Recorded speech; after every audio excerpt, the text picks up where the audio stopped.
관리 고민되시죠? 여드름에 꿀팁을 드리자면 눈치채셨나요?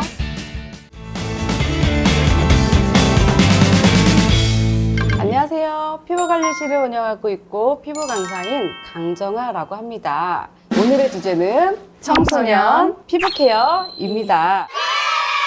오늘 저와 함께할 학생 두 분을 소개하겠습니다. 안녕하세요. 저는 청계중학교 1학년 정희든입니다. 안녕하세요. 저는 청계중학교 1학년 이도연입니다. 청소년 여러분, 피부관리 고민되시죠? 저와 함께 피부를 이해하고 올바른 피부관리를 위해서 깨끗한 피부관리를 할 수 있는 방법을 알아보겠습니다. 그럼 여기 나온 우리 학생들 피부관리법에 대해서 되게 궁금할 텐데 궁금한 점이 무엇인지 우리 도연이 학생 한번 얘기해 볼까요? 저는 피부 관리를 어떤 식으로 해야 하고 집에서는 어떤 식으로 관리를 해야 하는지 알고 싶습니다. 우리 이든이 학생 얘기해 볼까요? 저는 피부관리실에서 어떻게 관리를 하는지 궁금합니다.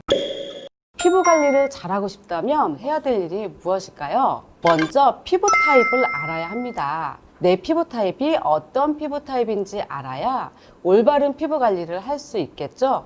내 피부 타입이 어떤지 한번 얘기해 볼까요? 도연이 학생. 저는 네. 이마나 코 주변에 여드름이 많이 나는 편이고 네. 볼이나 턱 쪽에는 거의 안 나는 편입니다. 우리 이든이 학생은요? 저는 전체적으로 유분기가 많고 특히 네. T존 부위가 제일 많은 것 같습니다.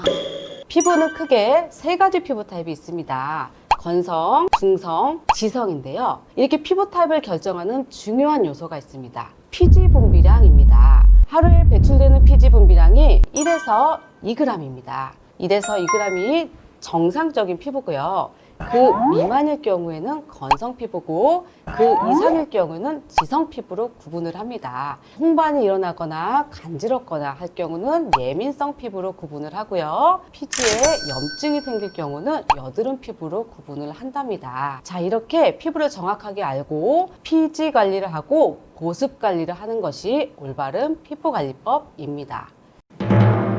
피부관리실에 오면 제일 먼저 해야 될 일이 무엇일까요? 이 학생. 손님에 대해 아는 거? 맞아요. 제일 먼저 해야 될 건 화장을 지우는 일을 제일 먼저 시작을 하고요. 입술과 마스카라, 이렇게 포인트 메이크업을 지우는 작업을 제일 먼저 합니다. 그 다음에 안면 클렌징을 하고요. 폼 클렌징을 이용해서 이중 세안을 합니다. 깨끗하게 화장을 해야 나머지 역할들이 효과가 있기 때문에 이렇게 클렌징을 첫 번째 단계로 하고요.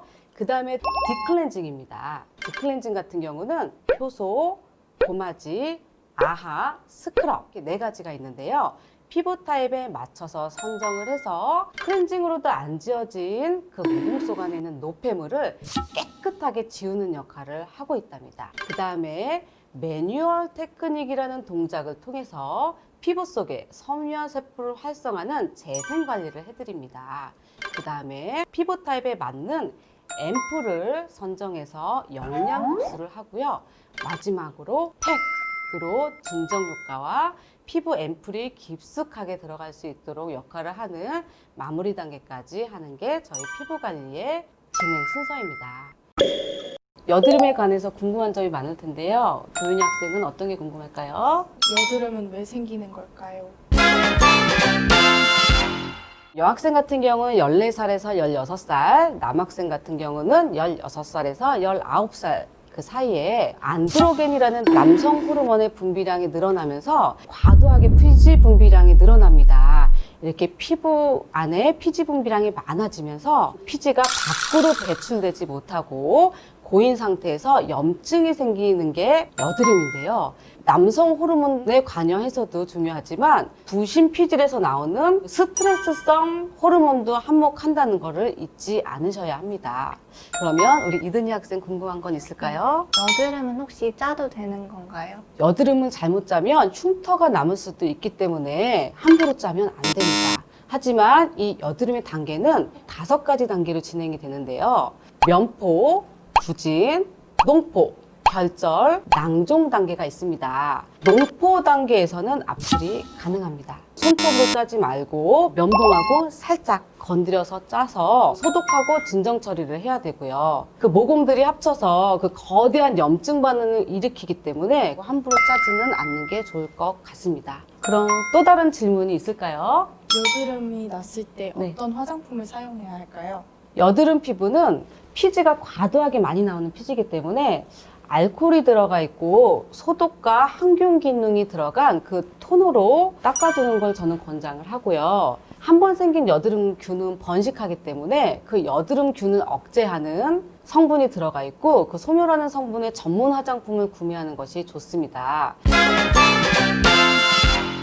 여기서 여드름 예방관리 꿀팁을 드리자면 다 눈치채셨나요?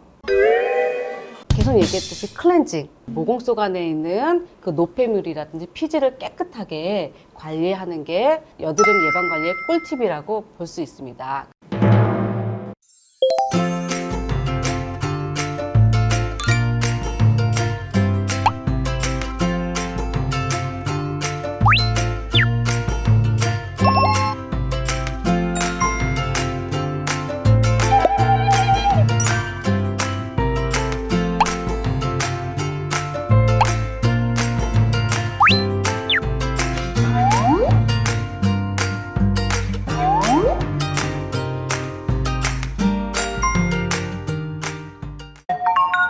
지금 이 시간에는 꾸안꾸 메이크업을 시작해 보도록 하겠습니다. 우리 청소년 여러분들을 위해서 예쁘지만 피부를 보호하면서 청순한 모습으로 메이크업을 한번 해보도록 하겠습니다. 일단 선크림으로 펴바를 거예요. 피부 보정 기능, 보호 기능이 들어가 있는 비비크림을 바르겠습니다. 이마 부분에 잡티를 보정할게요. 투명 파우더로 유분기를 제거할게요. 그 다음에 눈썹을 투명하게 윤곽을 한번 잡아보도록 할게요. 섀도우는 거의 티나지 않게 윤곽만 잡을 거기 때문에 아이라이너는 따로 하지 않고 펜슬 섀도우를 이용해서 윤곽만 잡아줄 거예요. 그리고 투명 마스카라를 할 거예요. 봉합 피부처럼 볼을 연출할 거예요. 글로즈를 이용해서 촉촉한 입술을 연출할 거예요. 마지막으로 하이라이트로 피부를 화사하게 하고 마무리할게요. 마무리됐습니다. 자, 오늘 시간 어땠나요, 이든 학생? 저는 피부를 지키면서 꾸안꾸 메이크업을 할 수 있는 방법을 알아서 좋았습니다. 좋나요, 이든 학생은? 저는 여드름 관리법을 더 자세히 알 수 있어서 좋았습니다. 청소년 여러분도 집에서 피부 관리법에 대해서도 한번 알아보고요. 그리고 꾸안꾸 메이크업도 한번 해보시면 좋을 것 같습니다. 오늘 감사했습니다. 안녕. 자, 오늘은 친구들과 함께 놀아볼 거예요. 가볼까요? 들어갑시다. 오! 친구들아, 네. 가야지. 네.